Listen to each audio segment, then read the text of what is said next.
Good morning. I was laughing, I turned and little Sophia had her taper like a lightsaber.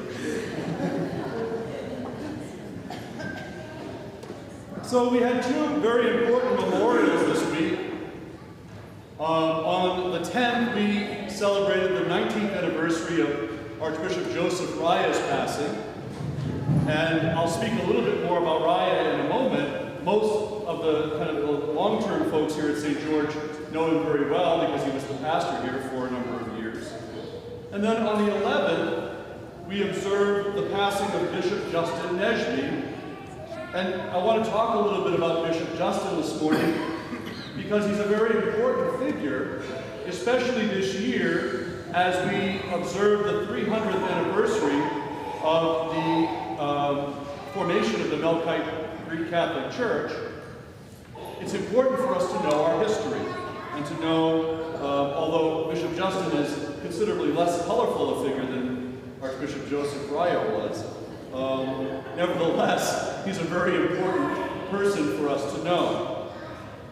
So Bishop Justin, and one of the reasons I took the name Justin when I was ordained is because of Bishop Justin. The other is because I really admired St. Justin. But I thought it was important in terms of the kind of sense of history, having a sense of our roots.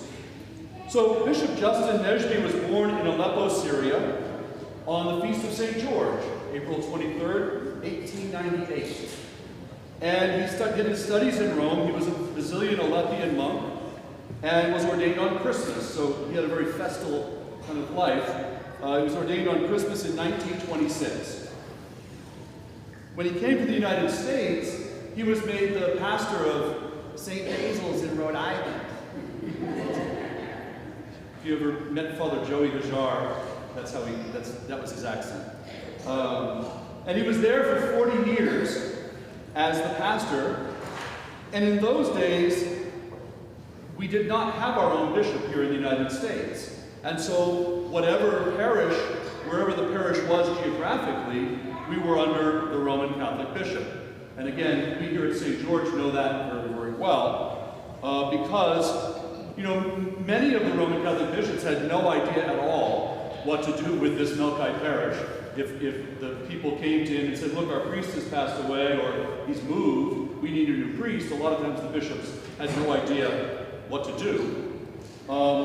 And some were actually openly hostile to us, like Bishop Tulin here in Mobile. And it's the reason, Archbishop Joseph Raya built this church, as we know, and the reason we don't have a dome right here is because of Bishop Tulin, right? Because Tulin wouldn't allow Father Raya in those days to put a dome. It had to look just like everyone else's church. And the two spaces in the back of the church, he had to put in confessionals, even though we don't use confessionals to go to confession. Nevertheless, they had to be there. Perhaps the most famous battle that Father Joseph had with Bishop Tulin was over the language of the liturgy. And you may not realize that this was the first church, at least in the United States, if not in the world, the first Catholic church to use the English language in the liturgy. Quite a distinction. And that happened because Raya translated the liturgy into English, and Tulin said, no, you have to use your ancestral language, just like we do. We use Latin. In the Latin church, you have to use Arabic. Well, but Raya said, Greek is our ancestral language, not Arabic. And that makes even less sense because none of us read Greek. And so Raya called our patriarch, Maximus IV, who went to Pope Paul VI, and Pope Paul VI told Tulin to leave us alone. So we were not on his super Christmas list after that, I can tell you. We were on a list, but it was a list for us. Perhaps the other famous kind of hostile bishop in the United States was Bishop John Ireland of Minnesota. When Father Alexis Toth came to the United States with a Ruthenian community, because he was a widower, he wasn't even married at the time, his wife had passed, Bishop Ireland would not let him serve, because he had a thing about married priests, apparently. He would not let him serve the Ruthenian community. would not give him permission to serve his own people. And so Father Alexis took the entire community and they went to the Orthodox Church, and they became the Orthodox Church of America. So Bishop John Ireland could be known as the father of the Orthodox Church of America. And now it is St. Alexis Toth of Wilkes-Barre, Pennsylvania. Perhaps one of the most supportive bishops of the day, Roman Catholic bishops of the day, was Cardinal Richard Cushing of Boston. When Bishop Justin Najmy, now coming back to him, was ordained bishop on May 29th, 1966, because we didn't have a diocese at the time, Bishop Justin was made an auxiliary of Boston and was appointed as administrator of this new diocese of Newton, which we're now in. And Cardinal Cushing gave us monetary support. He gave us, I think he gave us some land, or at least helped us to buy it, and gave us moral support. He even would come occasionally invest in Byzantine vestments and celebrate the Divine Liturgy. So he was very supportive of our Melkite Church, and we owe to him our existence as a diocese.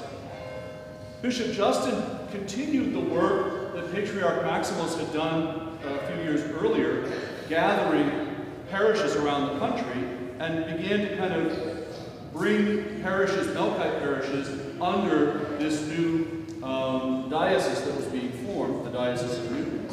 But he only lasted 2 years.